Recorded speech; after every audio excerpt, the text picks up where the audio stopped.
मैं आपके सामने चंद बातें रखूंगा। उसके बाद में राहुल गांधी जी आपको आप संबोधित करेंगे, उनकी बात भी आप सुनेंगे। तो आज की जो CWC की मीटिंग हुई, ये मीटिंग में हमने ये शपथ ग्रहण किया कि मनरेगा योजना को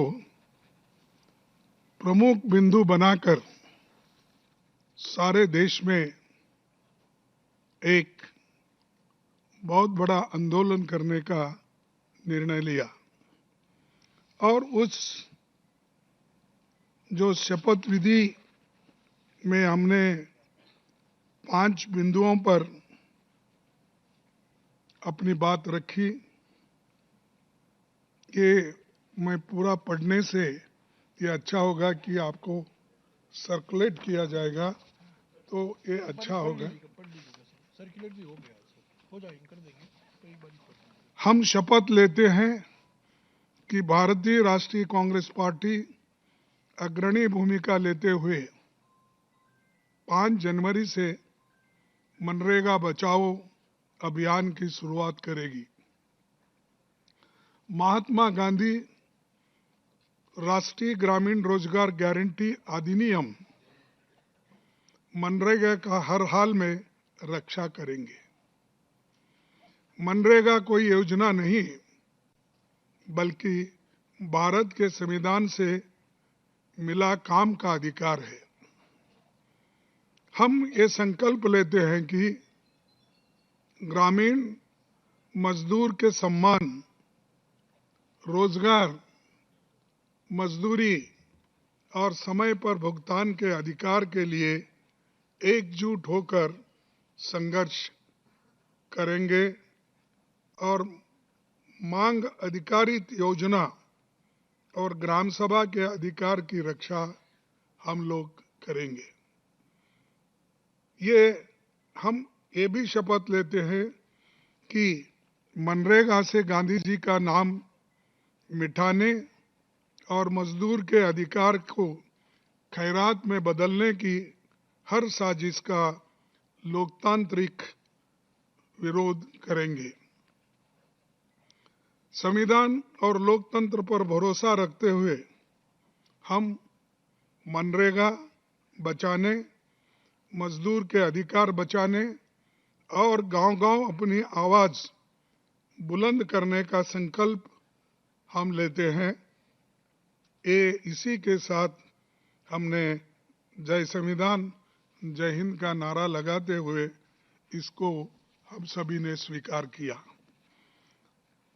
आपको मालूम है कि लोकसभा में हमारे नेता राहुल गांधी जी मनरेगा पर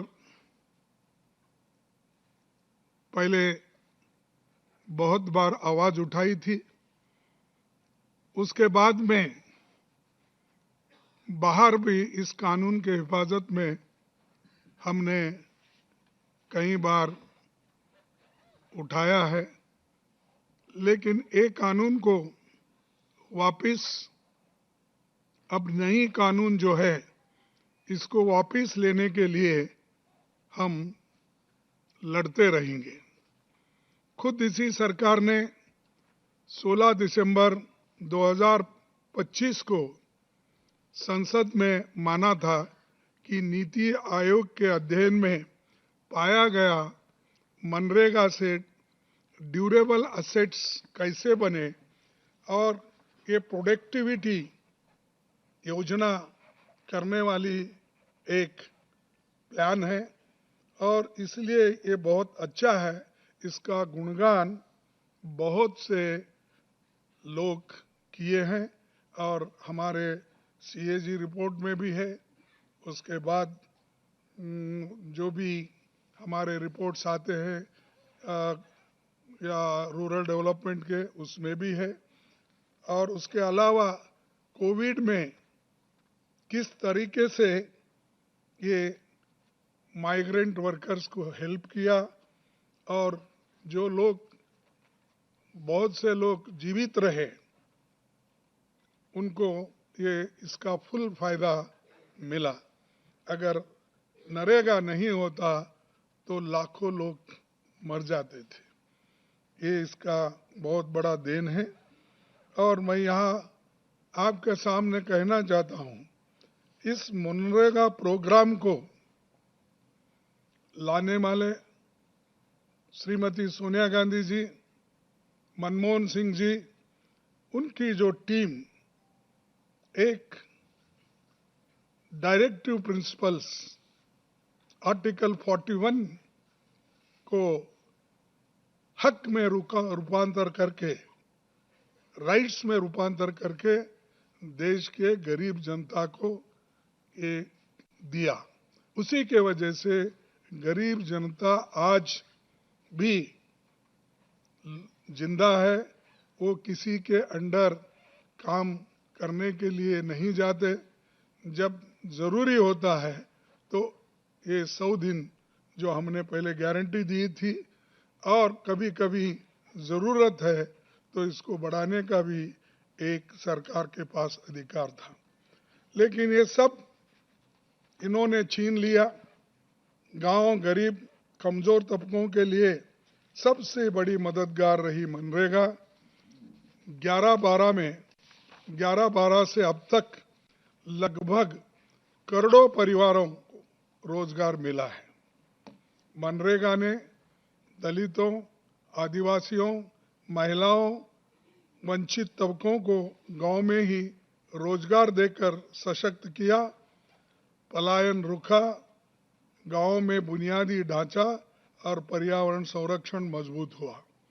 मैं ये कहीं बता रहा हूं कि अपने ही गांव में रह के जो छोटी मोटी खेती भी अगर उनकी होती है तो उसकी भी वो एक तरफ काश्त करके उसका लाभ उठाते थे, और दूसरी तरफ उनको जब मजदूरी नहीं मिलता था तब वो लोग नरेगा के स्कीम के तहत वो काम पे भी जाते थे।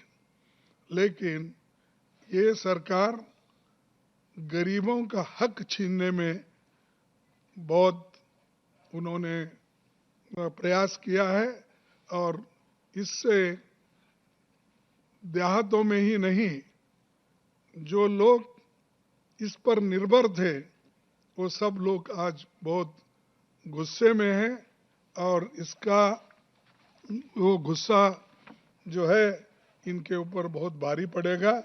जैसा कि किसानों के 3 काले कानून थे, उसको रद्द करने के लिए जो किसानों ने लड़ाई लड़ी, हमने लड़ाई लड़ी, और जो पार्लियामेंट में राहुल गांधी जी, हम सभी लोग, इवन अपोजिशन पार्टी के लोग भी हमारे साथ आए, लड़े, उसी लिए उनको वापस लेना पड़ा, और किसान भी भारी आंदोलन करे।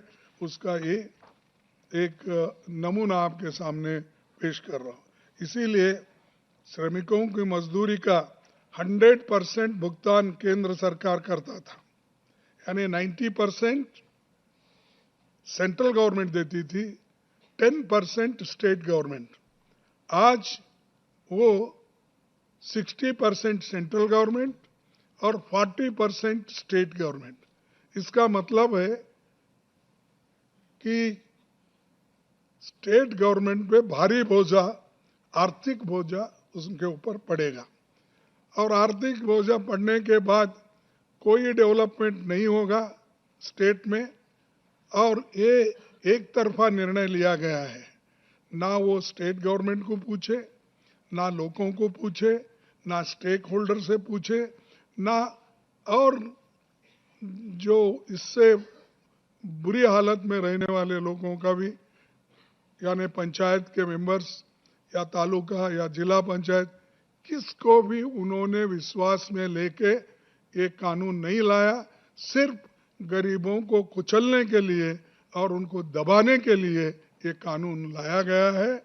इसीलिए हम इसका पुरजोर खिलाफ करेंगे, विरोध करेंगे, और इसके बारे में हम लड़ते रहेंगे, सड़क पे भी लड़ेंगे, आने वाले दिन में पार्लियामेंट में भी लड़ेंगे।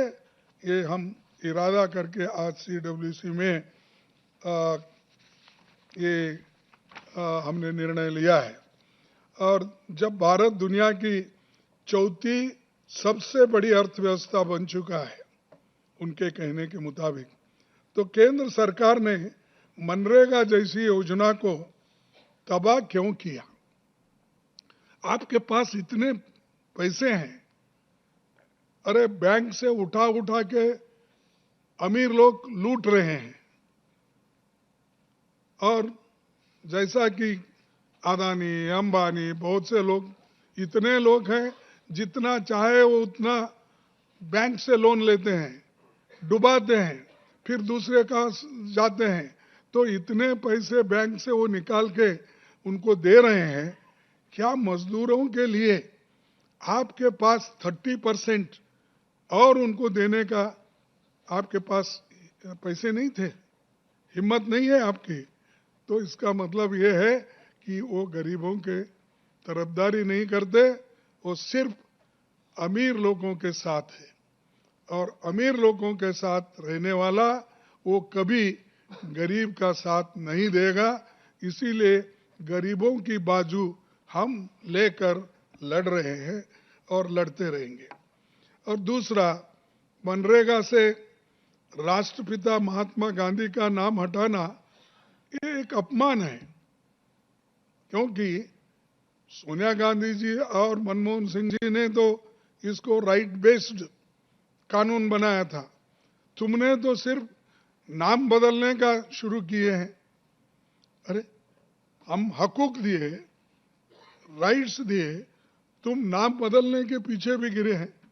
सिर्फ गांधी फैमिली के नाम ही नहीं, वो महात्मा गांधी को भी उनका नाम भी पसंद नहीं है, क्योंकि मोहनदास करमचंद गांधी, उनका भी गांधी सरनेम है।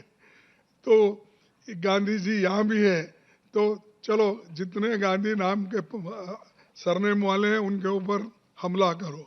ये हमला गांधी जी के ऊपर भी है, महात्मा गांधी के